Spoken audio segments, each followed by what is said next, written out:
Et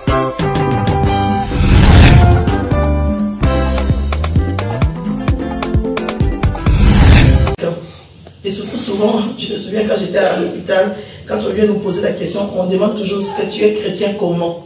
Pratiquant ou non pratiquant?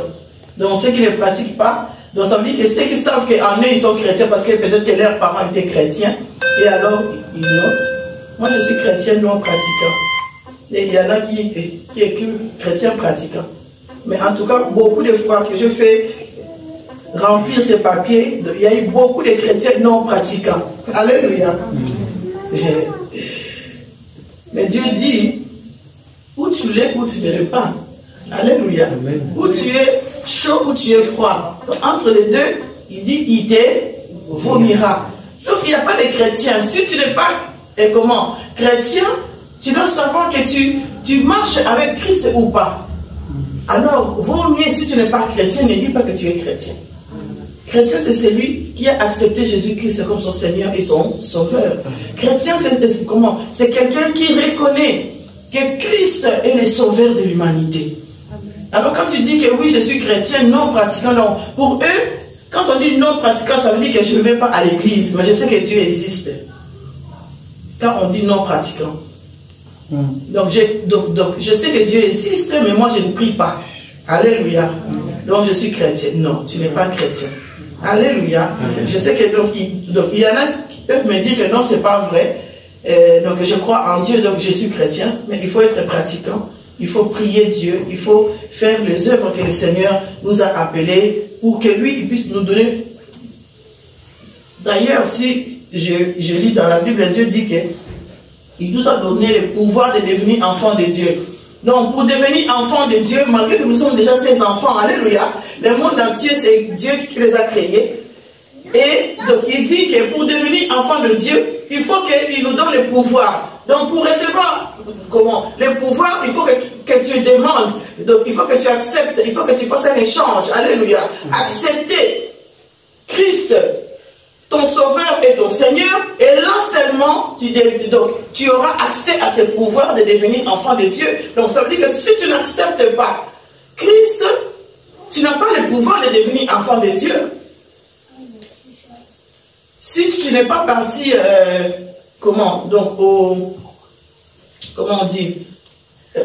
aux entraînements pour être soldat, est-ce que tu peux dire que tu es soldat? Non, tu ne peux pas dire que tu es soldat. Maintenant encore, donc, je vois que les tenues militaires sont mises partout. Ah, notre frère, oui, il a mis sur tenues militaires, je n'avais pas vu. Oui, sont mises comme ça. Mais à l'époque de mon goût, moi je savais que si tu veux les tenues, que tu n'es pas de vrai soldat, on t'arrête. Hein? Tu ne pouvais pas te promener avec la tenue militaire si tu ne l'es pas. Mais aujourd'hui, c'est vrai que donc, ça devient à la mode, on fait des tissus comme ça, même quand tu n'es pas militaire.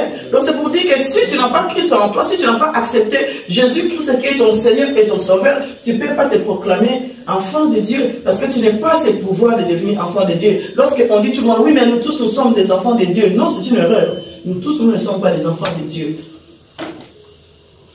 Donc aujourd'hui, mes bien-aimés, on va parler de la résurrection du Christ. Parce que c'est quelque chose qui est très important dans la vie des chrétiens. Beaucoup, on ignore pourquoi est-ce que nous sommes chrétiens. Qu'est-ce qui s'est passé pour que je sois chrétien? Est-ce que j'ai été choisi pour être chrétien? Est-ce que donc, je viens à l'église pour venir? Qu'est-ce qui s'est passé pour que Christ puisse payer pour que moi je sois chrétien? Mais bien aimé, il y a eu beaucoup de choses. Quand nous lisons, je pense, dans le livre d'Éphésiens, là-bas, on nous explique, donc il y a 3 tribus, donc il y a des Grecs, il y a des Turcs, je pense, et les Égyptiens, tout ça.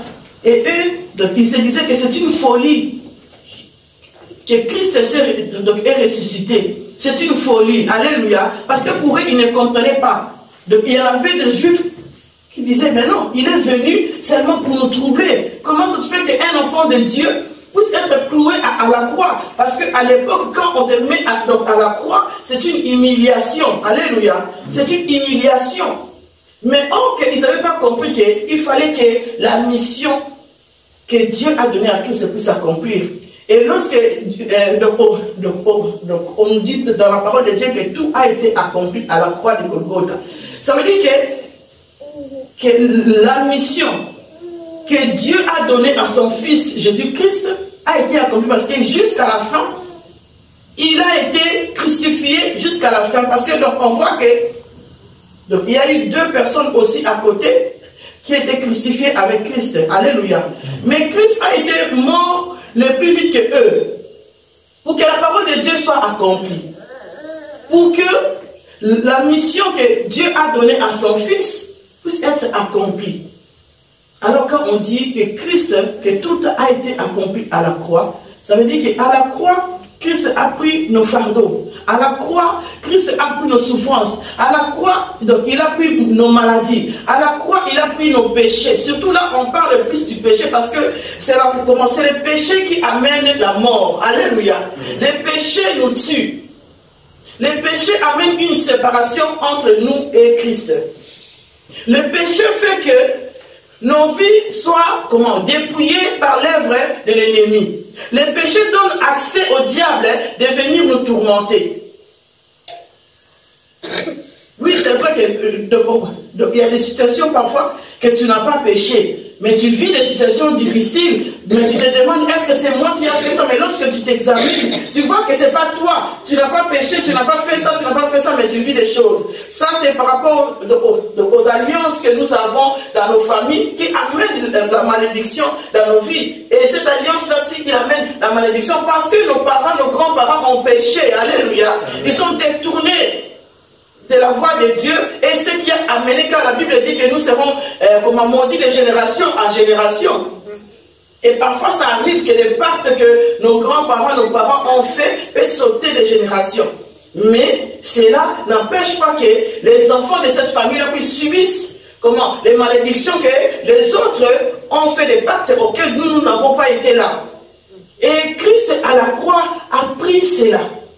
Christ à la croix a pris tout ce qui était maladie. Et d'ailleurs, on ne voit pas quelqu'un dans la Bible, mourir, par exemple, d'un AVC. On ne voit pas cela. On voit ceux qui ont eu, de la lèpre, ils ont été guéris. On voit ceux qui ont eu de la fièvre, donc ils ont été guéris. Alléluia. Donc il y a des maladies aujourd'hui que l'homme lui-même a donné des noms. Mais toutes ces maladies-là, on dit que Christ a vaincu. Il guérit toutes les maladies et toutes les infirmités. Donc ça veut dire que n'importe quelle maladie auquel l'homme peut donner un nom dessus, Christ l'a vaincu. Amen. N'importe quel problème que l'homme peut donner comme nom ici-bas, Christ l'a vaincu. Amen. Parce qu'il est Dieu. Parce qu'il est le Seigneur des Seigneurs. Donc sans plus tarder, on va prendre nos Bibles dans le livre des Romains. Romains, au chapitre 6, et nous allons commencer au verset 5.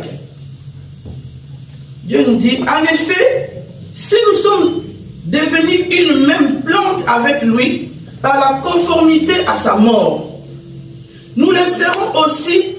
Donc Romains, au chapitre 6, et nous commençons au verset 5.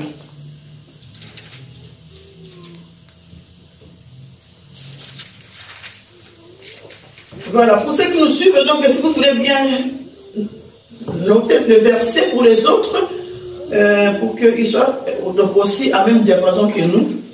Donc, on dit, Romains au chapitre 6, et nous commençons au verset 5. En effet, si nous sommes devenus une même plante avec lui, par la conformité à sa mort, nous le serons aussi par la conformité à sa résurrection, sachant que notre vieil homme a été crucifié avec lui, afin que le corps du péché fût détruit, pour que nous ne soyons plus esclaves du péché. Car celui qui est mort est libre du péché. Or, si nous sommes morts avec Christ, nous croyons que nous vivrons aussi avec lui, sachant que Christ, ressuscité des morts, ne meurt plus. La mort n'a plus de pouvoir sur lui, car il est mort et c'est pour les péchés qu'il est mort. une fois pour toutes. Il est revenu à la vie et c'est pour Dieu qu'il vit. Amen. Ainsi vous-même, regardez-vous comme mort au péché et comme vivant pour Dieu en Jésus-Christ notre Seigneur. Que le péché ne règne donc point dans votre corps mortel. Et n'obéissez pas à ses convoitises. Ne livrez pas vos membres au péché comme des instruments d'iniquité, mais donnez-vous vous-même à Dieu comme étant vivants des morts que vous étiez et offrez à Dieu vos membres comme des instruments de justice. Car le péché n'aura point de pouvoir sur vous, puisque vous êtes non sous la loi, mais sous la grâce. Alléluia. Amen. Ces paroles, mes bien-aimés, est tellement puissant. Ici, mes bien-aimés, on nous parle du vieil homme. Du vieil homme qui est en nous. C'est une nature, comment? Nature pécheresse. Alléluia. Amen. Du vieil homme, lui, il vit à travers la loi. La loi du péché, mes bien-aimés, a été vaincue par Christ. Et ici, on dit que nous vivons par la conformité avec lui, parce que lui, il était mort, mais lui, il est ressuscité. Il dit que le péché n'a plus le pouvoir, parce que Christ a pris le péché. Il a été 3 jours à la tombe, alléluia, au séjour des morts, pendant 3 jours. Bon, quand quelqu'un meurt avec des péchés, il va où? À l'enfer, alléluia. Alors, pardon. Donc on dit que Christ a pris nos péchés. Il a pris nos fardeaux. Alors il est allé où? Hein? En enfer. En enfer. Oui. Si nous mourons avec les péchés, nous allons à l'enfer. Alors Christ, lorsqu'il avait pris tous nos péchés, il est allé où?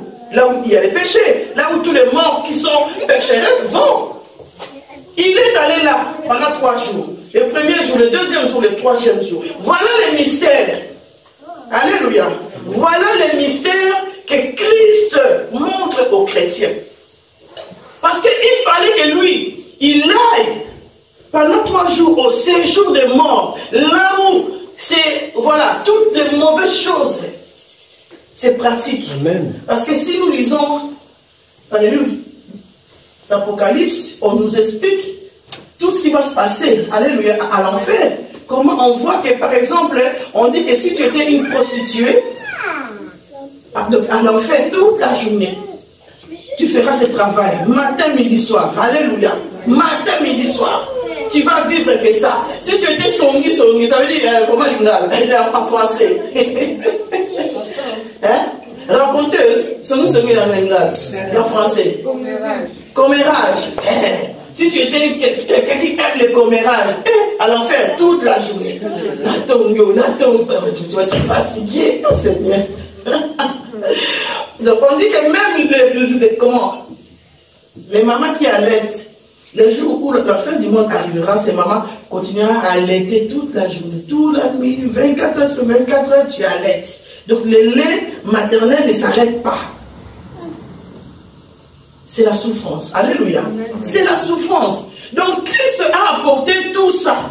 Il a été pendant ce 3e jour où il est revenu à la vie. Le combat, c'était de savoir. Parce que lorsqu'il a été humilié à la croix, il est mort. On a dit que non. Comment un enfant de Dieu qui se dit fils de Dieu peut être humilié devant tout le monde avec une petite... une petite culotte là, c'est la honte. Or que pour nous ici, quand on voit les enfants des ministres, dès qu'ils sont morts, on les nettoie, on les arrange, alléluia, on les arrange comme il faut, les cercueils, n'en parlons même pas. Ça peut être en or, alléluia. Mais Christ, on l'a bandé comme ça, avec un drap. On l'a amené. Et tous ceux qui sont faits, c'est là. Je me souviens quand j'avais lu quelque part, lorsque Christ, elle disait que là parmi vous, donc il y avait Judas qui était là. Judas a posé la question à Christ, il dit, c'est de moi que vous parlez, alléluia. Lui-même, Donc le Saint-Esprit sûrement a été poussé, que Judas lui-même a posé la question à Christ et il dit, est-ce que c'est moi que vous parlez? Donc je suppose qu'au fond de lui, pendant qu'il était avec Christ, il savait que c'est moi qui allais le trahir. Et Christ l'a répondu clairement. J'aime bien Jésus parce que lui, il n'est pas hypocrite. Christ a dit, tu l'as dit. En ces mots, je vous cite, donc Jésus a répondu, tu l'as dit. Parce qu'il savait que c'était lui. Mais quelqu'un d'autre, tu peux savoir que c'est celui-là qui me tue, c'est celui-là qui me déteste. Et mais l'hypocrisie fait que, est-ce que c'est moi? Mais non, c'est pas toi. Je sais que toi tu es mon ami, tu me feras jamais ça. Alléluia. Mais dans ton cœur, tu sais que c'est lui qui t'a trahi. Dans ton cœur, tu sais que c'est lui qui est ton ennemi. Mais tu dis, bon, donc comme je suis enfant de Dieu, je ne vais pas les choquer. Alléluia. Oh, que tu es en train de pécher sans le savoir. Parce que tu es en train de mentir sans le savoir. Alléluia. Mais Christ savait, parce que c'était quand même quelque chose de grave, hein, de vendre Christ. C'était quelque chose de grave. Et lui, il pose la question aussi simplement. Et je vois que personne autour d'eux n'a réagi par rapport à cela. Quand Christ il lui a répondu, tu l'as dit. Donc ça veut dire que oui, donc c'est que tu dis là, c'est toi qui vas me vendre. Et lui non plus, donc, il n'a pas réagi après. Donc ce qui fait que Christ savait qu'autour de lui, que c'était que des hypocrites. Mais bien aimé, c'est les chrétiens qui ont vendu Jésus. Ce n'est pas les païens. Et c'est grave. Alléluia. C'est très grave. Or que l'amour que Dieu met dans notre cœur, il a dit, aimons-nous les uns les autres. Quand tu aimes ton prochain, tu ne vas pas aller lui faire du mal. Quand tu aimes ton prochain, s'il a fait quelque chose du mal, appelle-le, parle, arranger les choses. Mais aujourd'hui, on voit que combien de gens, pour un morceau de pain, ils vont aller détruire l'autre. Pour une boucle d'oreille, ils vont aller mettre du poison quelque part pour que la personne meure. Après, tu gagnes quoi? Si la personne ne vit plus. Donc, on attend les gens qui disent, mais non, donc moi, je ne veux plus le voir, qu'ils disparaissent. Mais bien aimé, quand je passe, si tu ne m'aimes pas, ferme tes yeux, ne me regarde pas. Alléluia. Amen. Ah oui. Pourquoi tu ne veux pas me voir? Donc, si tu ne m'aimes pas, ne me tue pas, ferme seulement tes yeux. Si tu sais que moi, à cette heure-là, je passe sur la route, là, toi ne passes pas. Fais demi-tour quelque part. Alléluia. Comme ça, tu ne commets pas les péchés. Est-ce que tu es quelqu'un de bien aimé? Si tu ne te réponds pas, tu vas directement à l'enfer. Et Dieu merci encore que même celui qui a tué quelqu'un, même celui qui a volé du pain, Dieu les considère tous de la même manière. Vous êtes tous des pécheurs. Alléluia. Donc, pour voir la grandeur de son amour. Et ici, on dit, avec la conformité du Christ, lui, il est mort. Et le troisième jour, au séjour de mort, il s'est battu. Au séjour de mort, il a été chercher la clé pour vaincre la mort. Et pour sortir enfin, qu'il puisse nous donner cette clé. Donc, une fois, je n'avais pas compris. Donc j'ai une chanson que j'ai écrite, je ne sais plus, je crois que c'est Libéré. D'ailleurs, c'est une chanson à chanter pendant la Pâque que j'avais écrite. Jésus m'a donné la clé de la prison des captivités. En mourant sur la croix, il m'a libéré. Je me souviens que cette chanson, quand elle était sortie, il y avait un pasteur américain qui avait écouté cette chanson. Il a dit, donc c'est qui a écrit cette chanson? Il a dit, cette femme a dit des choses très puissantes dans cette chanson. Alléluia. Parce que donc on lui avait expliqué les paroles qui étaient dedans. Et donc un jour, je suis tombé sur ce verset qui dit que Christ avait eu la clé de la prison des captivités. Donc à la croix, donc, au séjour de mort, il a eu la clé pour défier tous les œuvres de l'ennemi, pour défier tous les contrats que le séjour de mort peut avoir. Parce que donc ça aurait été une victoire que le séjour de mort, que Christ reste sous le tombeau. Alléluia. Donc pour nous les chrétiens, on serait dans la défaite. Parce que déjà le fait que Christ a été humilié à la croix, c'était une défaite pour les chrétiens. C'était une humiliation pour les chrétiens. Voilà celui que vous acclamez. Voilà celui que vous priez. Voilà celui que vous disiez que c'est un enfant de Dieu. Humilié à la croix. Alors il fallait que Jésus-Christ sorte de là pour nous prouver qu'il était différent que les autres. Alléluia. Amen. Au séjour des morts, les deux autres là qui étaient là. Mais lorsque Christ a dit à l'autre qu'on va se retrouver dans les cieux, donc il fallait d'abord passer par les séjours des morts. Alléluia. Donc, il a dit cela. Si l'autre avait compris que lorsque Dieu parlait comme ça, il parlait pour dire que voilà, on passe d'abord par une crucifixion, on passe par comment? D'abord par la croix, on doit d'abord se repentir de ses péchés, alléluia, après seulement d'aller au ciel. Donc, si notre vieil homme n'est pas mort, nous continuons à vivre toujours dans les péchés, mais bien aimés, le ciel n'est pas pour nous. Et aujourd'hui, beaucoup de chrétiens souffrent. Pourquoi? Parce qu'ils ne comprennent pas ce que Christ dit ici.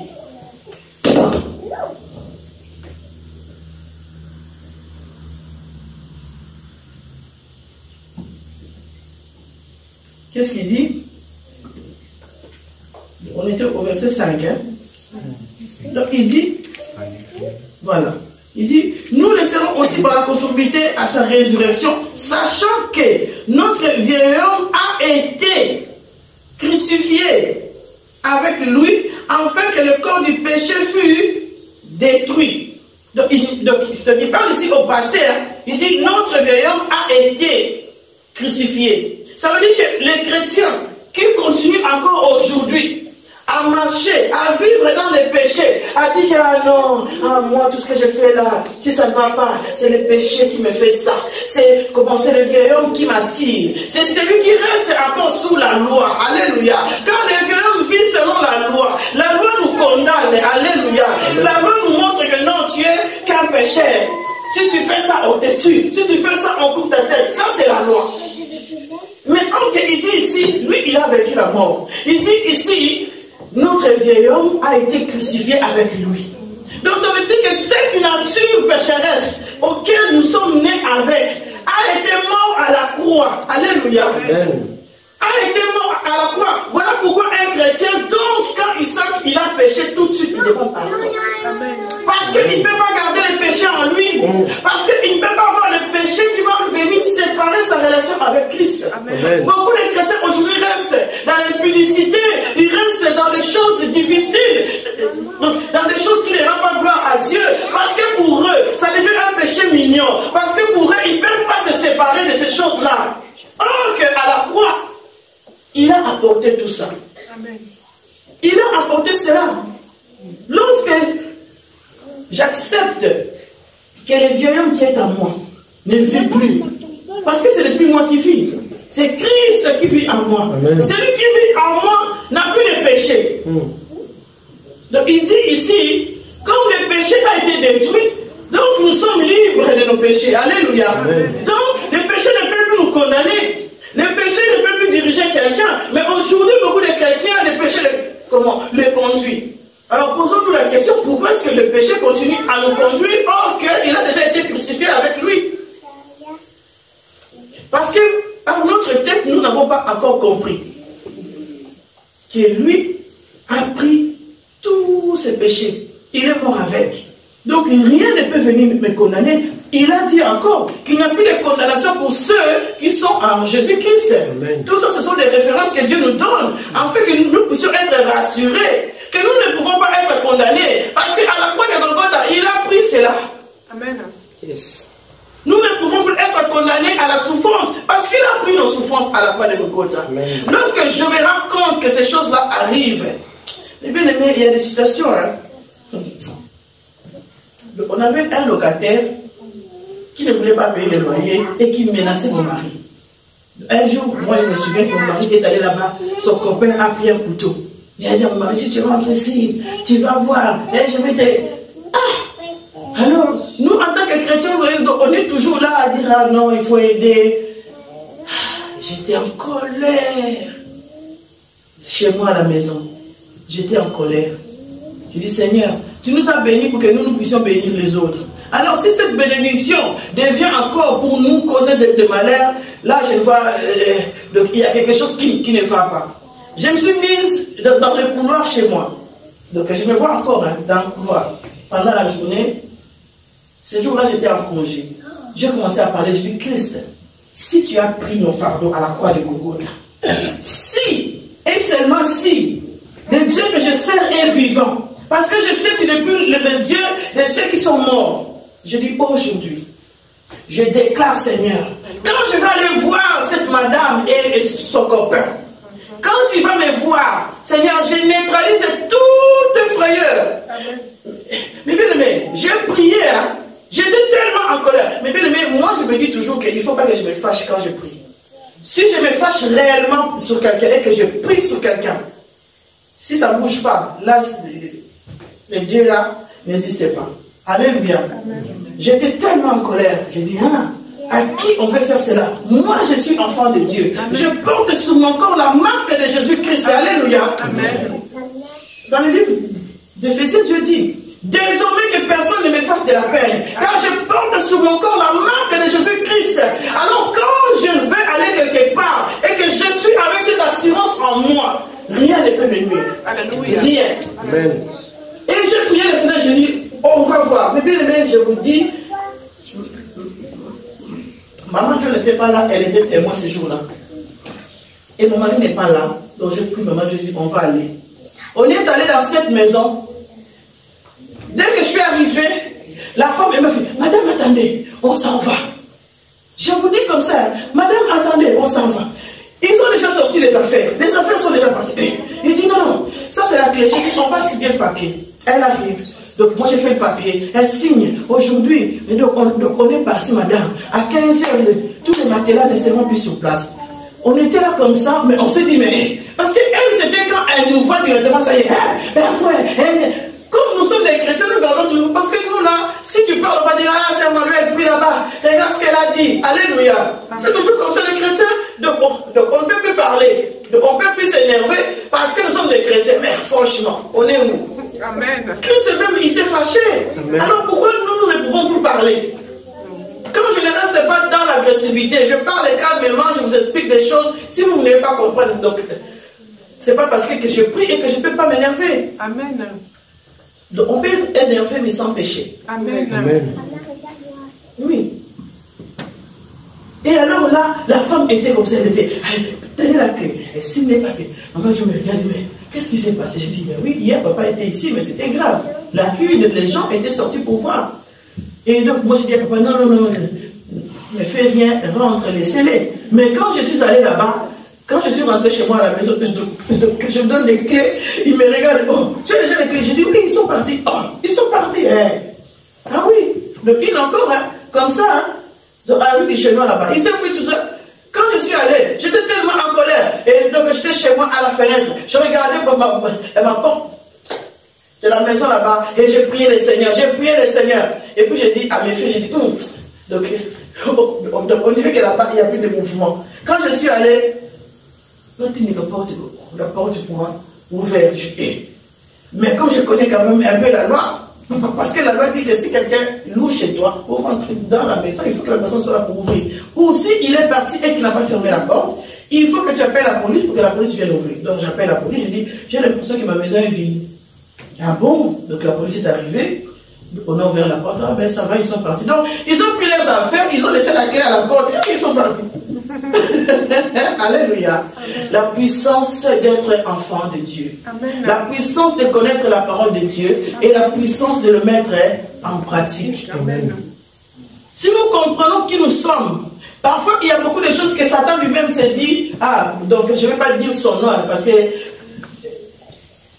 le dimanche passé ici on a parlé que Dieu nous a dit, nous ne pouvons pas prononcer ces noms tout le temps parce qu'à chaque fois que nous disons hey, Satan fait ça, nous sommes en train de lui donner de l'ampleur. Alléluia. Dieu dit qu'on doit utiliser son nom et non le nom de l'ennemi. Donc ça, il faut que nous le mettons en pratique. Donc je ne vais pas utiliser son nom. Je dis que l'ennemi, il croit que pendant que nous pleurons, il s'est dit, mais toi tu dis, ah non, c'est lui qui m'a fait ça. Lui il rigole, il dit, mais ce n'est même pas moi.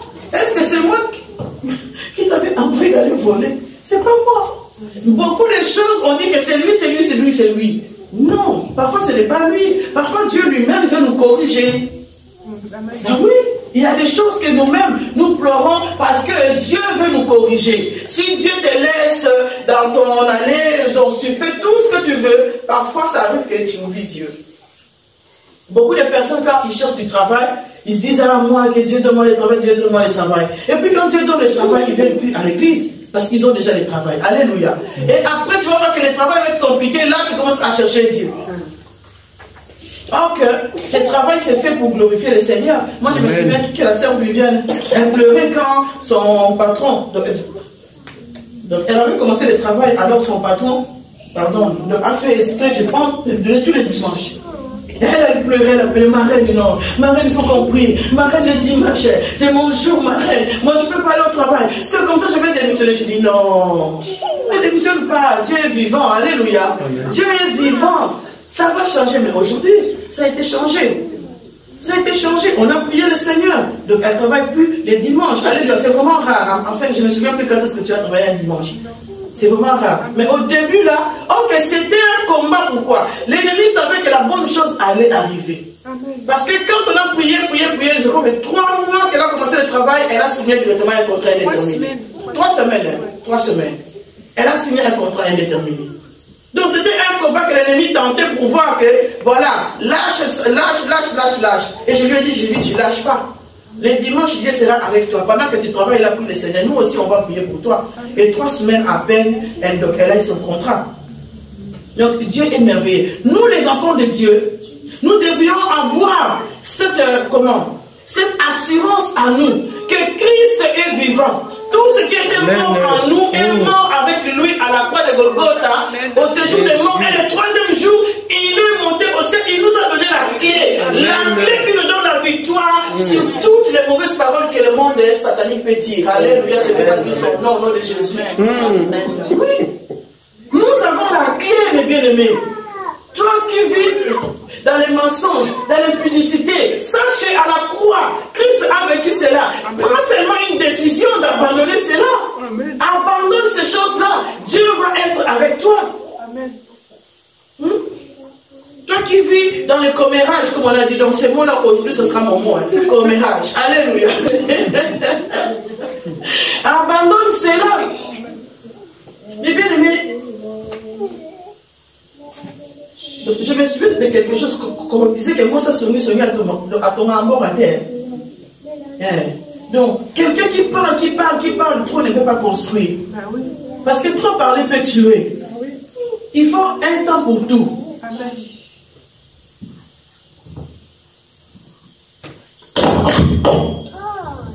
Donc, on va lire, mes bien-aimés. On va aller toujours dans 1 Corinthiens, au chapitre 15.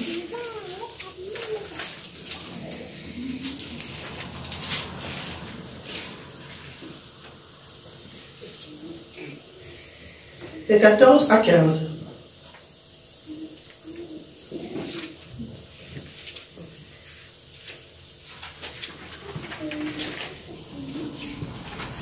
Donc je lis. Et si Christ n'est pas ressuscité, notre prédication est donc vaine. Et votre foi aussi est vaine. Il se trouve même que nous sommes de faux témoins à l'égard de Dieu.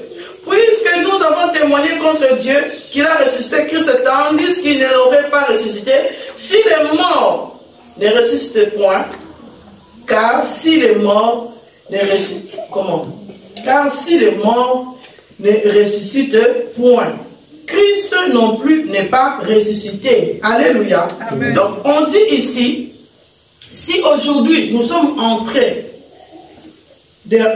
d'annoncer la résurrection du Christ, parce que il est mort et ressuscité. Donc si on dit que Christ n'est pas ressuscité, parce que beaucoup de gens ils disent que non, Christ n'est pas ressuscité et que ce n'est pas vrai. Alléluia. La différence, mes bien-aimés, tous les autres dieux de ce monde qui sont morts, ils sont restés au tombeau. Mais Christ est ressuscité. Alors si nous ne voulons pas croire ces mystères que Christ nous donne, ça veut dire que cette prédication est vaine. Donc ça veut dire qu'ils ne font pas la peine. Alors s'ils ne font pas la peine, ça veut dire que notre foi non plus ne vaut pas la peine. Alors nous croyons en quoi? Alléluia. Nous croyons en quoi? Si nous croyons que Christ est mort, ça veut dire que nous reconnaissons la grandeur de Christ dans nos vies. Si nous croyons que Christ est ressuscité, ça veut dire que nous croyons aussi que nous sommes ressuscités avec lui. Ça veut dire que nous avons la victoire de tout ce que nous faisons. Parce que la Bible dit que la foi vient de ce qu'on attend. Et ce qu'on attend vient de la parole de Dieu. Alléluia. Alors, si nous ne voulons pas avoir la foi que les péchés que nous avons, Christ a été crucifié avec. Donc, ce vieil homme pécheresse a été déjà mort avec lui. Donc, ça veut dire que tout ce que nous sommes en train de faire, depuis que tu es devenu chrétien, parce que ça, c'est le fondement. Alléluia. Amen. Depuis que nous sommes devenus chrétiens, si tu n'as pas la foi de connaître que celui-là auquel toi tu suis jusqu'à aujourd'hui est mort avec tes péchés, il t'a donné la vie pour l'éternité. Si tu ne peux pas croire cela, ça veut dire que ta foi est vaine. Alléluia. Tout ce que tu as fait, toutes les prières auxquelles tu as fait, ça n'a servi à rien. Amen. À rien.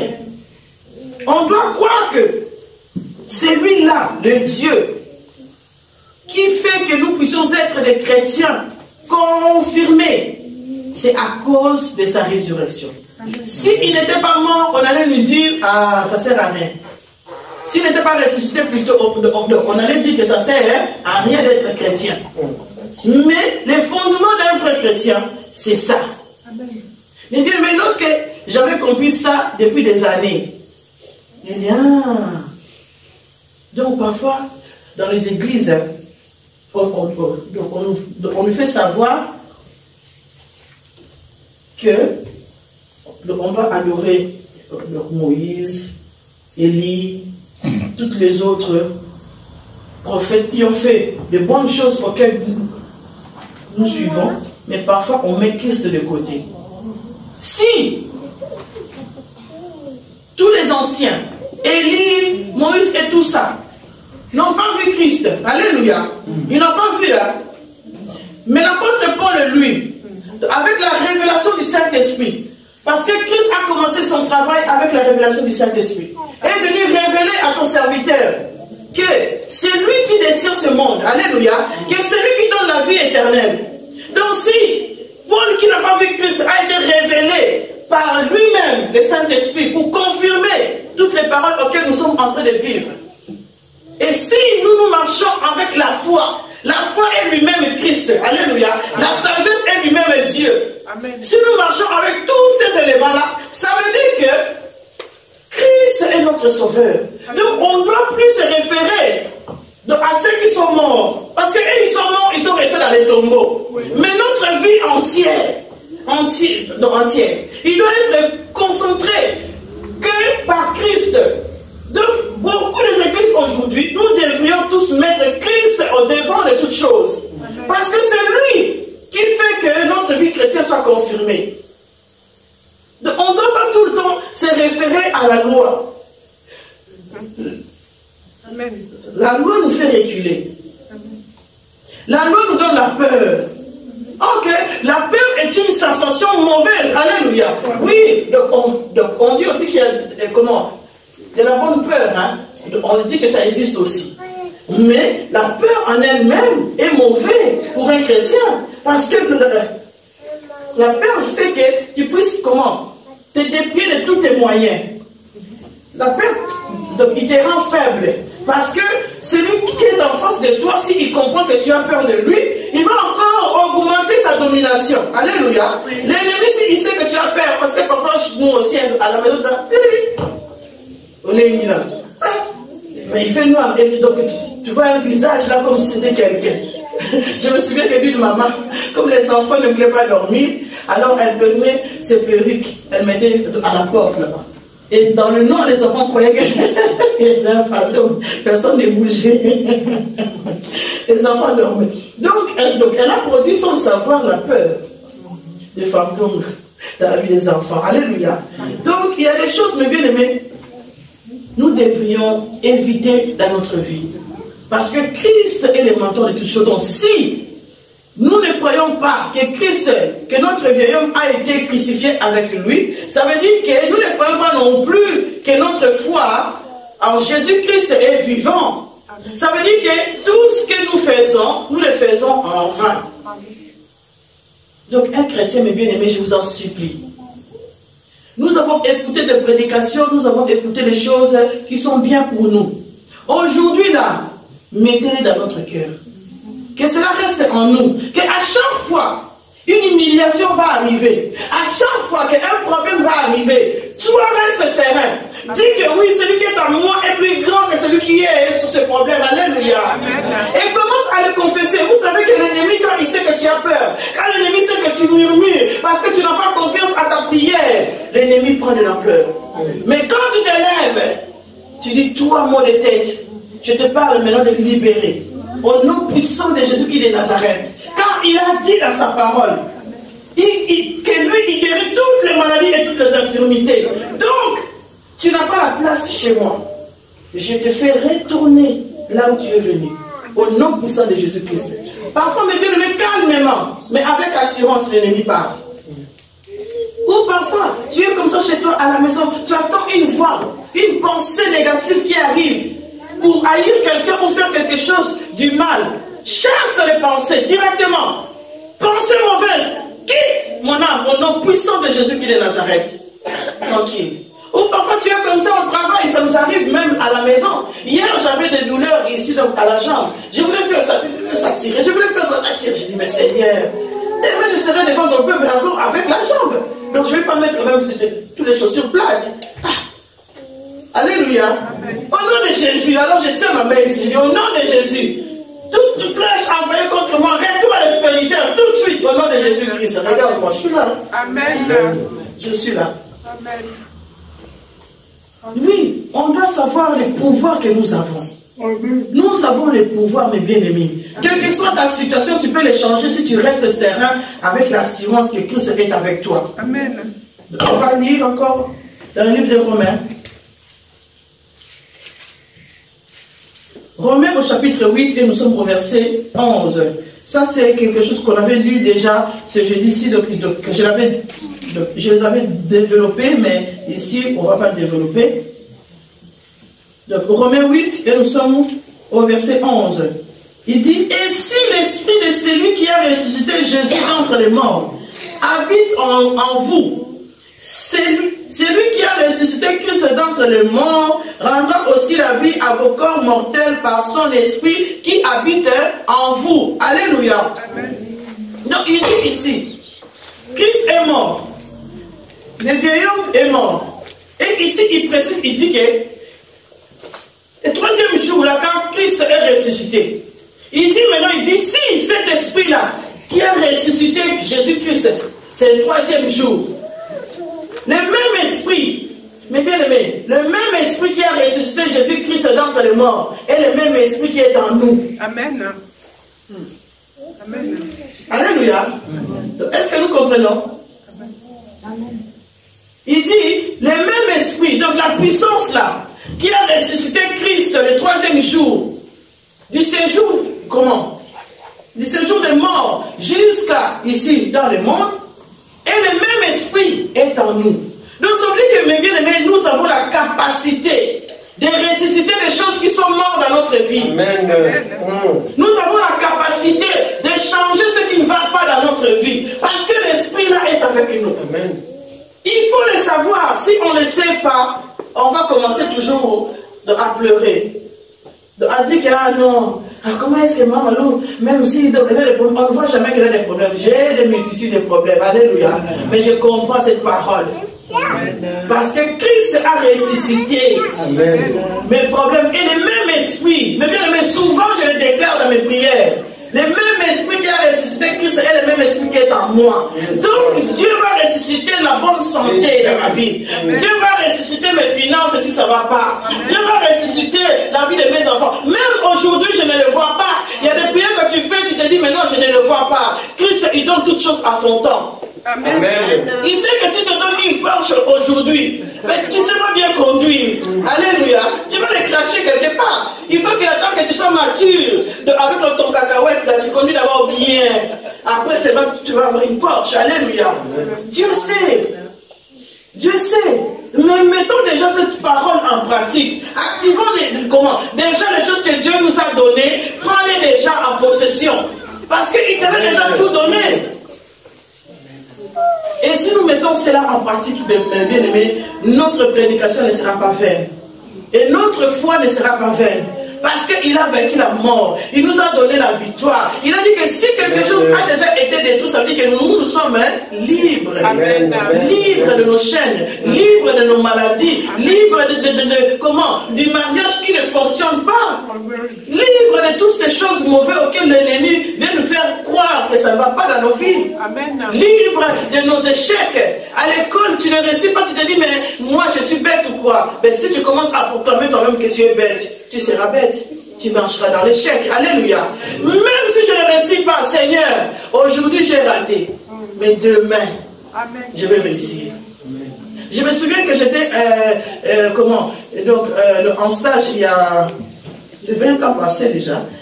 Donc, il y avait une professeure que toute l'école craignait. Elle était Madame Machelin. Je ne sais pas si quelqu'un le connaît. Donc son mari était médecin. Alors elle me donnait cours de médecine. Elle était vraiment, quand tu vas en stage, tu dois connaître déjà ton cours. Elle t'attrape dans le couloir comme ça, des questions. Alors quand on allait dans son service, nous tous, on avait la diarrhée. Alléluia. On avait la diarrhée parce que si tu la croises, moi j'ai commencé par elle, je dis mon Dieu, maman dit mon Dieu, ça va. Tout le monde quand il parle là-bas, on pleure. Et je suis allée en stage. Et donc elle m'a vu comme ça, elle m'a attrapé directement. Ah, Malou, viens. Alors elle a commencé à m'interroger. Ah oui, et ça, les corps humains, et machin. Je donne des réponses, mais bon, des réponses avec la peur, parce que tu as déjà peur. Avant qu'elle commence à te poser la question, tu as déjà peur. Elle m'a posé la question, j'ai répondu, mais bon, donc c'était pas vraiment ça. Elle me regarde, elle dit, écoute, tu dois pas écouter tout ce que les autres disent sur moi. Hein. Elle dit, il ne faut pas avoir peur, je vois que tu connais, mais tu hésites. Donc aujourd'hui, je ne fais rien, je te laisse. La prochaine fois que quand je vais venir, relis ton cours encore, parce que je vois que tu connais, mais tu as peur. Alors ça va. Donc elle m'a laissé. Quand je suis sortie du mois, alors comment ça a été? J'ai dit que j'avais peur, mais bon, ça a été quand même. Elle ne m'a pas engueulé, rien. Parce que quand tu sors de là-bas, il y en a qui pleurent, hein, qui transpirent. Donc, je me souviens d'un collègue à moi, Yanis, et lui, quand il sortait là-bas, tout était mouillé, parce que, voilà. Parce que nous, les Africains, mes bien-aimés, on doit faire plus d'efforts que les autres. Dans le travail, partout où nous sommes. Et alors, la fois prochaine, quand elle est arrivée, j'avais relu mon cours et tout ça. Et alors, elle m'a attrapé, parce qu'elle ne vient pas quand elle vient. Mais tous les jours, quand tu relis, quand tu viens en stage, tu relis. Elle m'a attrapé. Quand j'ai vu les deux, j'ai dit, Seigneur, c'est mon jour, Seigneur, j'espère que... Et là, j'ai prié en même temps. Quand vous allez au travail, priez. Quand vous allez en stage, priez, mes bien-aimés. Quel que soit tout ce que vous faites, moi-même au magasin, quand je prends la voiture pour aller au magasin, j'ai prié, Seigneur, donne-moi une place pour me garer facilement. Amen. Alors, elle m'attrape dans le couloir. Elle vient comme ça, elle dit, allez, Malou. Elle a commencé, je donne la réponse, je donne la réponse. Et cette femme, à la fin, pour finir, donc, elle m'appelait le soleil. Alléluia. Quand elle me voit, elle dit, voilà le soleil. Parce qu'avec moi, il y avait toujours quelque chose de bien. Alléluia. Et je me souviens qu'en troisième année, quand j'ai eu mon diplôme, donc, je suis arrivée en retard pendant la programmation. Et je la vois, elle de loin. Elle qui est tellement sévère, c'est une femme distinguée, hein, tellement sévère, mais pour moi, ça passait, donc il n'y avait pas de souci. Elle me voit de loin, elle me fait comme ça. Moi, je dis, mais pourquoi est-ce qu'elle fait comme ça? Elle dit, et puis, collègue, à côté de moi, je dis, alors, tu as regardé le nom? Elle dit, oui, Yamalou. Toi, tu as 2 examens à refaire. J'ai fait, je dis, bon, tant pis, hein. Bon, je le ferai. Et puis, je suis venue m'asseoir. Mais je vois elle encore, elle me regarde, elle fait. Alors, je ne comprenais pas trop. Donc, ici, on m'annonce que j'ai 2 examens, et là-bas, elle me fait comme ça. Parce que je sais qu'elle, donc avec sa dureté, donc elle ne peut pas, donc j'étais tourmentée. Mais pour finir, moi j'ai pris le courage, à 2 mètres, je suis descendue là où elle était. Elle me dit, elle m'apprend dans ses bras, elle me dit, félicitations mon soleil, oh tu as réussi. Je dis, j'ai réussi. Elle dit, ben oui, et pourquoi tu ne savais pas? Il dit, ben tu t'en doutais. Je dis, ben non, c'est parce que l'autre m'a dit que, non, non, Malou. J'ai commencé là directement à pleurer, j'ai appelé ma mère, j'ai appelé mon mari, j'ai commencé à pleurer, alléluia. Parce que lui, ça fait longtemps qu'on est ensemble, alléluia. Très longtemps.